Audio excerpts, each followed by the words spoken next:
मित्रों, यह रास्ता सतना जनपद के सुतीक्षण देव मुनि के आश्रम तक जाता है। देव मैंने उनके सम्मान में कहा, एक बात मैं आपको बताना चाहता हूं कि सुतीक्षण जी हो, सर्वभंग मुनि हो, अगस्त मुनि हो,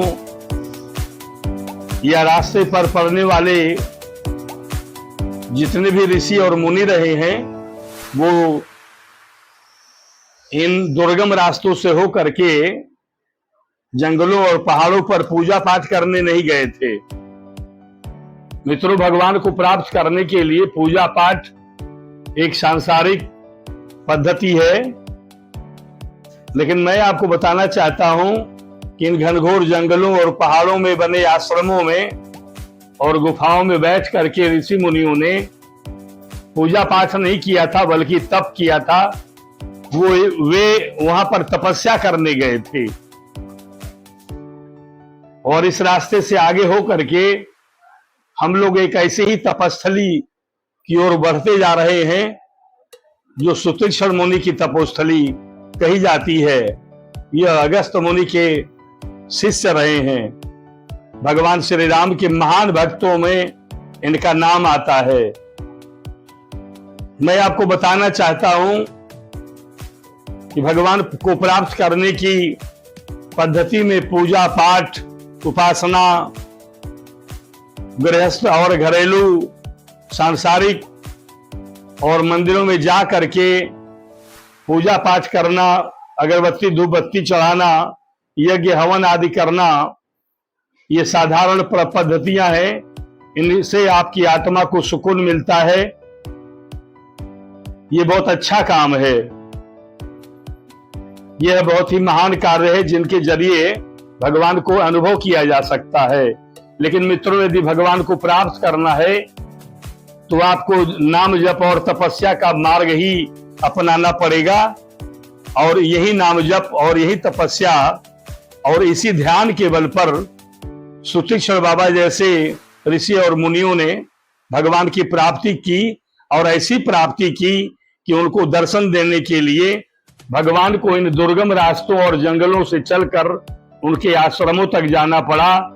तो आइए हम कुछ ही पलों में प्रभु श्री राम के महान भक्त सुतीक्षण जी का दर्शन करते हैं।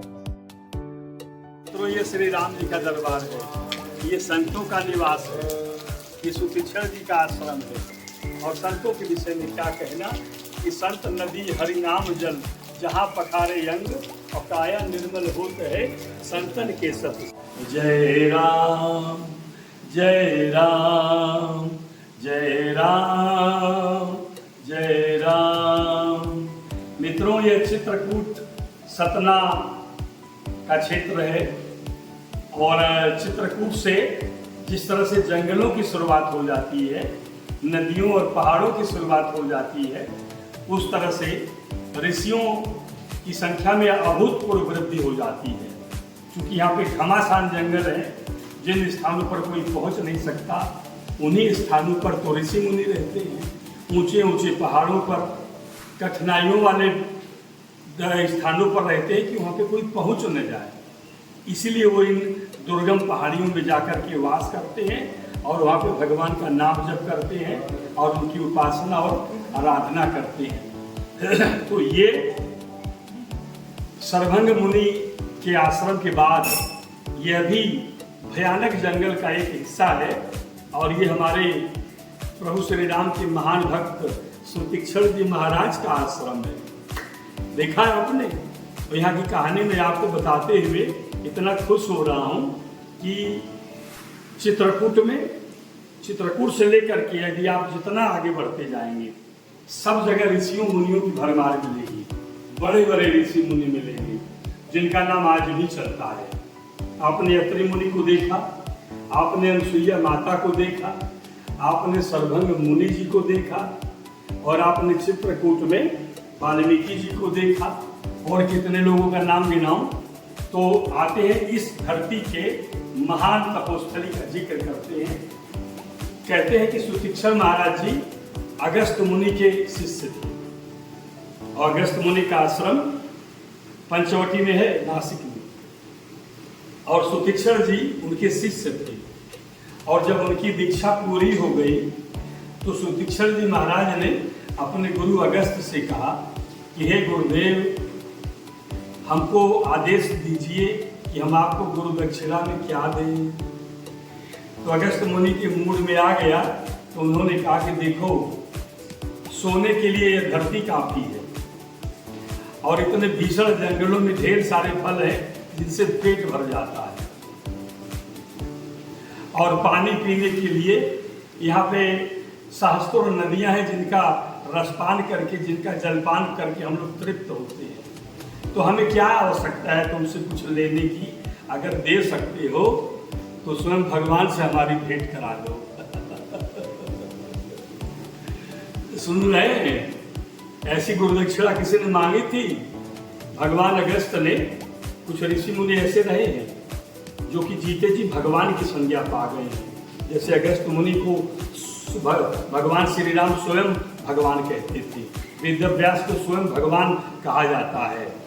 इस तरह से ढेर सारे ऋषि मुनि, वशिष्ठ और विश्वामित्र जैसे लोग परमात्मा के स्वरूप माने गए हैं। वैसे तो भगवान का नाम जप करने वाला हर व्यक्ति परमात्मा का स्वरूप है, लेकिन यहाँ पर मुनि अगस्त जी ने ऐसा गुरु दक्षिणा मांगा कि खाने के लिए फल है और पीने के लिए जल है, सोने के लिए धरती है, तो हमें क्या जरूरत है तुमसे कुछ मांगने की? अगर कुछ दे सकते हो सुतीक्षण तो तुम मुझे भगवान के दर्शन करा दो।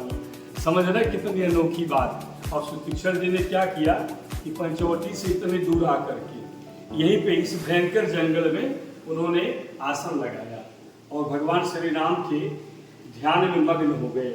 आर्यन कांड में आपने एक दृश्य देखा होगा जिसमें प्रभु श्री राम इस वन में टहलते हुए आते हैं और एक वृक्ष के नीचे चबूतरे पर सुतीक्षण महाराज जी आराम से बैठे हुए भगवान के ध्यान में लीन रहते हैं और भगवान श्री राम उनके नजदीक हैं, उनके खड़े हैं, उनके पास खड़े हैं। लेकिन सुतीक्षण जी भगवान के ध्यान में ऐसा रम जाते हैं कि कहते हैं कि उनके पूरे हृदय में प्रभु श्री राम की प्रतिमा भर जाती है। जैसे आपने कभी सुना है ना, प्रभु हनुमान जी के सीने में माता जानकी और श्री राम जी का निवास दिखाया गया है, उसी प्रकार सुतीक्षण जी के हृदय से भगवान राम स्वयं प्रकट होने लगते हैं।